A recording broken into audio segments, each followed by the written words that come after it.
In 2005, a young man fresh out of college built a website, not to catch criminals, not to work with law enforcement, not to save anybody's life. He built it to advertise a small cybersecurity business and hopefully pick up a few clients. He named it RentAHitman.com. He thought it was clever, a play on words, the kind of name that would grab attention and make people curious enough to click. In his head, it made perfect sense. He was someone who could hit weaknesses in computer systems. RentAHitman.com is a good name. You get it right? What happened next is something no one could have predicted. The emails started coming in, not from businesses looking for cybersecurity help. Ordinary people with jobs and families and normal lives on the surface, asking how much it would cost to have someone killed. And they were not joking. Over the next several years, that one website built in an afternoon by a guy trying to get some few clients became one of the most unusual law enforcement tools in internet history. It pulls in hundreds of murder for hire requests. It led to dozens of arrests, and by some estimates, it helped save 150 lives. This is the full story of how an accident became something nobody saw coming.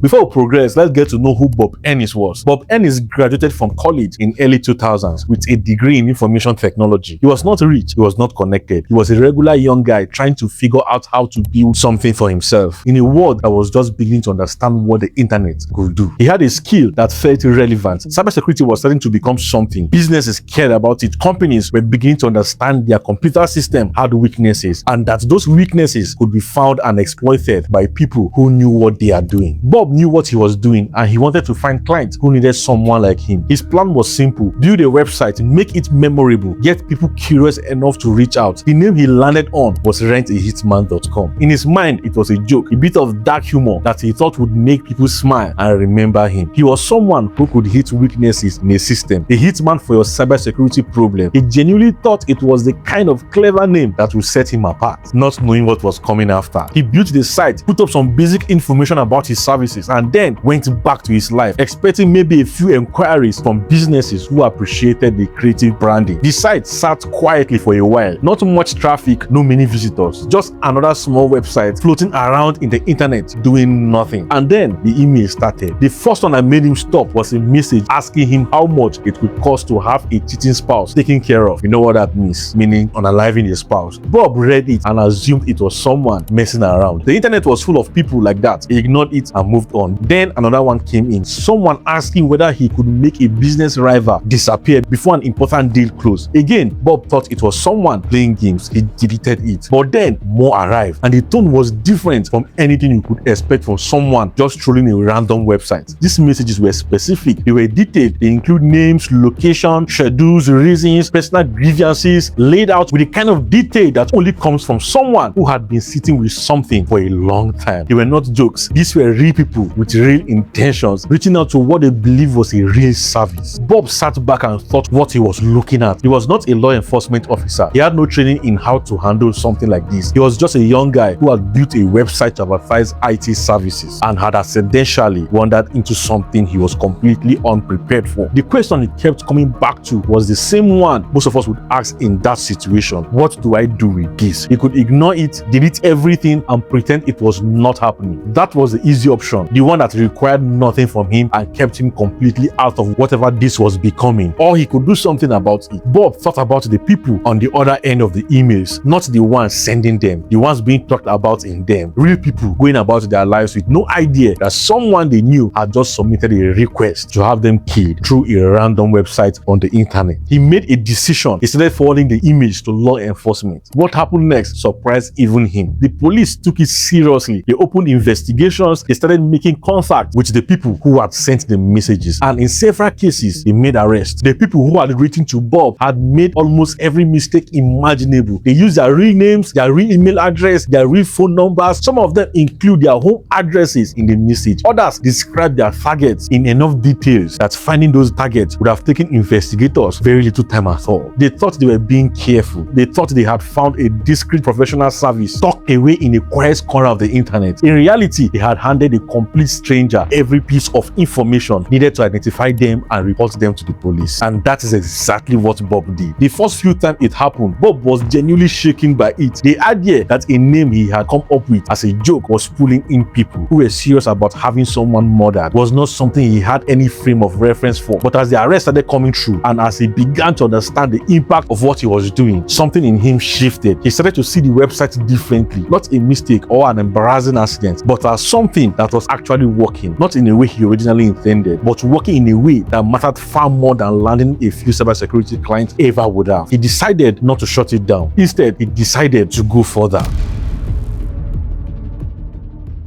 Bob rebuilt the website. The new version was something else entirely. On the surface, it looked like a fully operational professional service. It made claims about confidentiality and discretion. It had a professional-looking layout designed to make someone who arrived there in desperation believe they had found exactly what they were looking for. But every single detail on that website was fake. The testimonials were invented. The credentials were made up. The entire thing was constructed to look credible enough to pull in who wanted to believe it was real, and to make sure that anyone with a functioning brain would look at it twice and recognize that something was off. Because here's the thing, the website was deliberately over the top in ways that should have made anyone stop and think. The testimonials come from people with names that were clearly not real. The claims it made about its services were absorbed if you read them carefully. There were details scattered throughout that should have set off alarm bells or anyone paying attention. But the people who were finding their way to these websites were not paying attention to the details. They were focused on one thing, getting what they came for. And so they filled out the forms, full name, home address, phone numbers, the name of the person they wanted dead, and most importantly, the reason they wanted them dead and how urgently they needed it done. Some of them even suggested methods, locations, time frames. One person even included the photograph of their target. They handed over everything voluntarily in writing through a form on a website that had cartoon graphics and a name that should have made any reasonable person question what they were doing. Bob, on the other end, received every information, read everyone, and forwarded everyone to law enforcement. The requests that came in over the years painted a picture of something deeply uncomfortable. This was not a small group of hardened criminals trying to use the internet to arrange violence. The people submitting these forms were ordinary day people. They were people going through divorces who had let their anger reach the place it should never have reached. They were people in business disputes who had convinced themselves that removing a competitor was a solution. They were people caught up in family conflict so severe that they had genuinely started thinking about murder as a way out. Some of them were frightening in how calm and detailed they were. Others read like something who had been pushed to a breaking point and had made a decision in a moment of desperation that they had not fully thought through. All of them were serious enough to sit down and fill out a form. One woman submitted a request to have her ex-boyfriend killed. She included his address, his daily routine, and a note explaining that she needed it handled quietly because she was worried he was going to move away and she would lose her chance. And here's the crazy one. A man submitted a request to have his entire family killed. Not one person, his entire family. The details he included suggested that this was not an impulsive decision. He had thought about it. He had a reason for each person on the list to be killed. He had submitted it through a website he found through a basic internet search. A serving member of the United States military contacted the site, not as a customer this time, but from the other direction. He wanted to know if there were any openings. He was interested in becoming an operative. He wanted to become a hitman. He included information about his training and his availability. Every one of these cases was forwarded to relevant authorities. Everyone triggered an investigation, and in case after case, the people who had submitted the forms were tracked down using the same information they had provided themselves. The arrests kept coming, the number of cases climbed up, and Bob kept running the website, reading the submissions and passing them on. By the time the story of RentAHitman.com started getting serious media attention, the numbers were already significant. Over 150 potential murders prevented, dozens of arrests made, cases open in multiple states across the United States and in some instances beyond, all connected back to a simple website that one person built and maintained and kept running because he understood that if these requests were coming to him, he might otherwise be going somewhere far more dangerous. When journalists started covering the story and reaching out to Bob, the question they kept asking him were the same one most people ask when they first hear about this. Why do you keep it running? His answer was straightforward. If someone is determined enough to go online and search for a way to have another person killed, it is better for that search to lead them to him than to lead them somewhere where someone might actually follow through on what they are asking for.